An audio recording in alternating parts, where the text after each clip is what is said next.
और ऐसी ही गूगल हिंदी भाषा के ऊपर हम आज इस संगोष्ठी में चर्चा कर रहे हैं।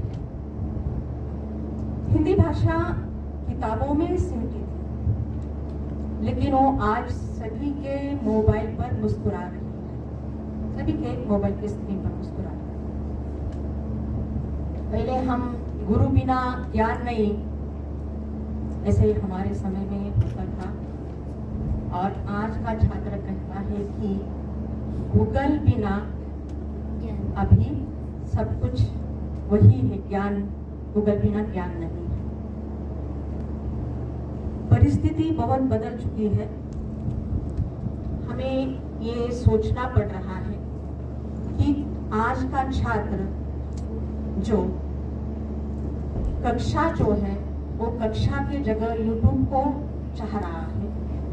आज का छात्र ऑनलाइन हो रहा है, तो हिंदी ऑफलाइन क्यों रहे?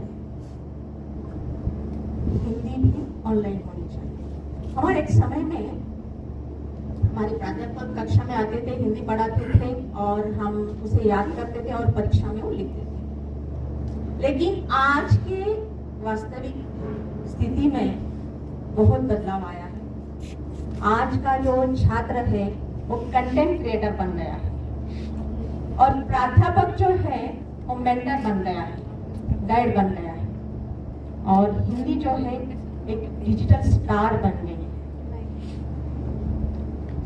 हिंदी भाषा में आईसीटी का जो भूमिका है उसे हिंदी भाषा को बहुत बड़ी उसने नई दिशा दी है।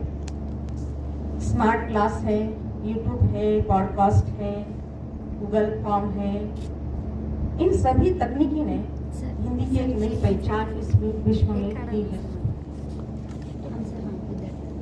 बॉम्बे के आईआईटी कॉलेज के पुष्कर भट्टाचार्य, इन्होंने सभी भारतीय भाषा को एक तकनीकी के साथ उन्होंने जोड़ा है। हिंदी केवल साहित्यिक भाषा नहीं है बल्कि एक तकनीकी भाषा है। ये पुष्कर भट्टाचार्य, इनका बहुत बड़ा योगदान रहा है इसमें। बदलते परिवेश में अब हिंदी साहित्यिक भाषा नहीं है, वो रोजगार की भाषा है, ज्ञान की भाषा है, तकनीक की भाषा है और वैश्विक संवाद की भाषा के रूप में उभर रही है। नवाचार और डिजिटल माध्यम के से अगर हम इसे जोड़ते हैं इस हिंदी भाषा को, तो आने वाले 21वीं सदी में वो अग्रणी भाषाओं में अपना स्थान निर्माण कर सकती है। हिंदी विश्व के सभी